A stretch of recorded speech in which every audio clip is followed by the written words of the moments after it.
Bruce Willis es uno de los actores y productores más reconocidos y talentosos de Hollywood. Su carrera ha dejado un legado, sobre todo en el género de las películas de drama y acción. Desde hace unos meses se había anunciado que el famoso actor estaba lidiando con algunos problemas de salud, siendo más específicos, con algunos problemas neurológicos que le impedían llevar a cabo una vida funcional en aspectos personales y también laborales. La situación de Willis, lejos de mejorar, parecía complicarse más. Durante el 2022 se hizo público que Bruce Willis padecía de afasia, un síndrome neuropsicológico que puede variar en gravedad y en su manifestación clínica. El diagnóstico progresó lo suficiente hasta que apenas hace unas semanas se confirmó oficialmente que el actor había recibido un diagnóstico conocido como demencia frontotemporal. Una noticia que definitivamente ha dado mucho de qué hablar con respecto al futuro de Bruce como actor y como una persona con una vida privada. Pero, ¿qué es la afasia y qué es la demencia frontotemporal? Cuando hablamos de afasia, estamos refiriéndonos a un trastorno neuropsicológico que afecta la capacidad lingüística de una persona. Es decir, una persona con una afasia puede tener dificultades para hablar, escribir o incluso entender como tal el lenguaje. Existen diferentes tipos de afasias. Estas se clasifican de acuerdo a dos grupos: las afasias fluentes y las afasias no fluentes. Este fenómeno neuropsicológico se ha estudiado desde hace varias décadas y conforme ha pasado el tiempo se ha formalizado tanto su diagnóstico como su clasificación. En la actualidad podríamos hablar de 8 tipos de afasias distintas. En este video no voy a profundizar a detalle en cada una de las afasias y sus sintomatologías. Sin embargo, es importante mencionar que las afasias suelen formarse a partir de algún accidente cerebrovascular, algún traumatismo cráneoencefálico, un tumor o incluso alguna infección grave que afecte el funcionamiento neurológico de la persona. Los pacientes que padecen algún tipo de afasia comienzan a tener dificultades para expresarse adecuadamente, ya sea de forma oral o escrita. Pueden tener dificultades para entender las palabras o el sentido de las mismas. Incluso en casos avanzados pueden llegar a expresar una idea de forma desorganizada, ya sea que las palabras estén mal utilizadas o el sentido de lo que están diciendo no sea el adecuado. Es importante mencionar que las afasias no tienen nada que ver con la dislexia o la discalculia, tampoco tienen una relación directa con trastornos psiquiátricos. En el caso de Bruce Willis, la afasia fue el primer diagnóstico que recibió. Desde hace varios años se había comentado que el actor estaba teniendo dificultades para poder hablar y expresarse adecuadamente. Hay que tomar en cuenta que Bruce es un hombre de 67 años de edad, lo que significa que en ocasiones retener ciertos trastornos del lenguaje o ciertos problemas neurolingüísticos a esta edad ya comienza a ser más complicado. No sabemos con exactitud cuál es el origen de la afasia que lo afectó durante años. Sin embargo, algunas fuentes mencionan que hace varios años, siendo más específicos, en el año 2002, sufrió un accidente filmando una película. En dicho accidente, el actor fue golpeado en la cabeza por una estructura derivada de un fuego pirotécnico, lo que pudo haber influido en el desarrollo progresivo de dicha enfermedad. Sin embargo, la familia de Bruce menciona que los síntomas comenzaron hace 5 años, cuando el actor comenzaba a olvidar algunos detalles o presentaba dificultades para retener las líneas de algún guión, por lo que llegaba a necesitar ayuda para poder expresarlas adecuadamente. Yeah, it's a difficult title. It's a good day to die. But I suppose it's because you had kind of a good day, and if you would have died, well, so be it. Is that it? That's right. That's a good explanation. Have a sandwich, and let's go shopping. Yeah. Die Hard. That would have been your chosen title. Well, it's about it makes about as much sense.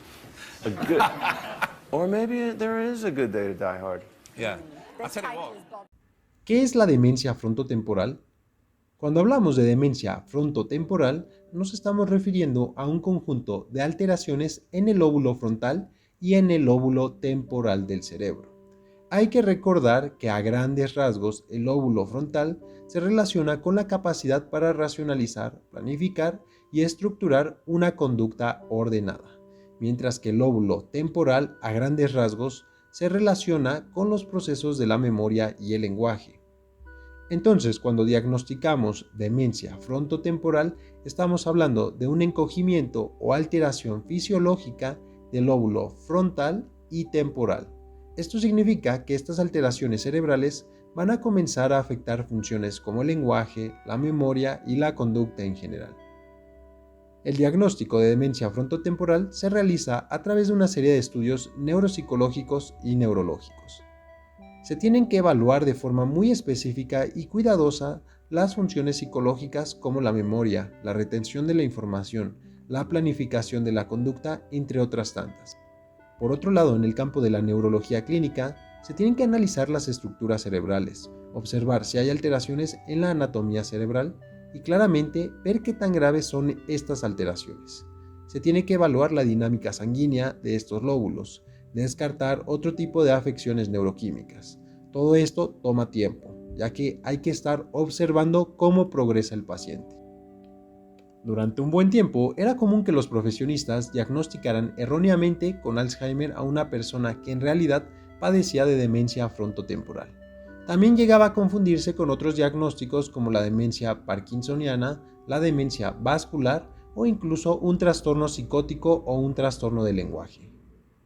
Hay que aclarar que existen dos formas de demencia frontotemporal, una que afecta principalmente la conducta, conocida como demencia frontotemporal de tipo conductual, conocida también como enfermedad de Pick, y existe otra variante de la demencia frontotemporal que afecta principalmente el lenguaje.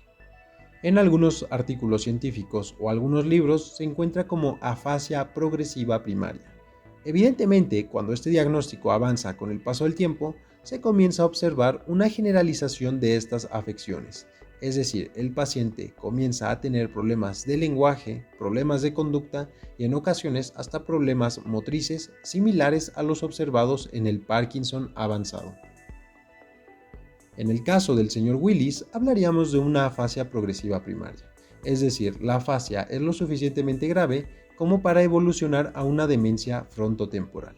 En este caso, hablaríamos de una demencia frontotemporal cuya principal afectación es a las funciones del lenguaje.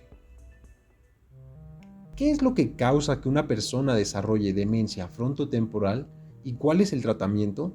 En la actualidad no se sabe a ciencia cierta la causa de la demencia frontotemporal, pero conforme ha pasado el tiempo se han llegado a algunas aproximaciones científicas que podrían en algún momento corroborar las causas.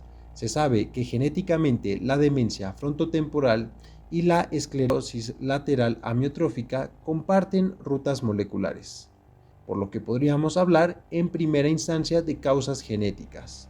Por otro lado, se ha observado que la presencia de la proteína tau, como en otras demencias, puede ser una causa directa de la desintegración neuronal.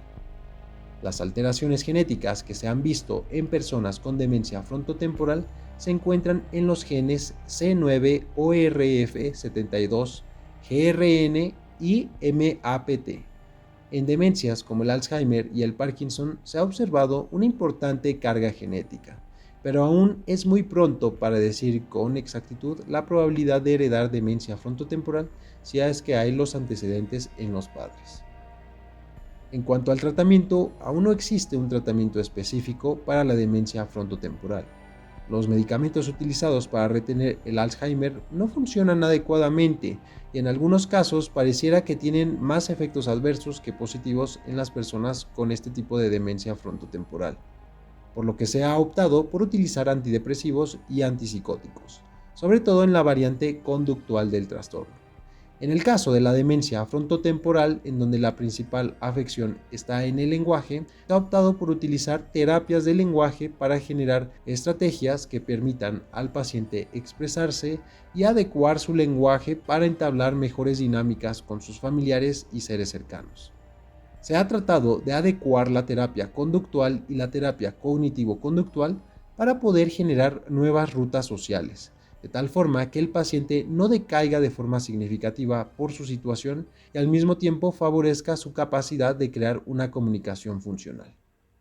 En conclusión, podemos afirmar que el caso del actor Bruce Willis es algo aún nuevo para la ciencia, aunque es probable que posterior a su diagnóstico se puedan generar más líneas de investigación de esta enfermedad y por lo tanto tratamientos más adecuados para tratarla.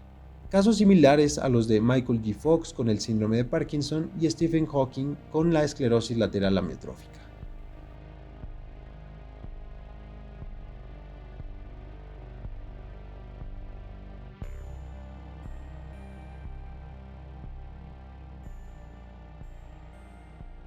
Si te interesa apoyar económicamente al canal, te recuerdo que puedes dar clic en el botón de super gracias que se encuentra debajo del video, o bien puedes convertirte en un miembro y recibir diversos beneficios. Si te ha gustado el video, por favor dale like y suscríbete. Te ha hablado Guillermo y esto ha sido Psicología y Neurociencia.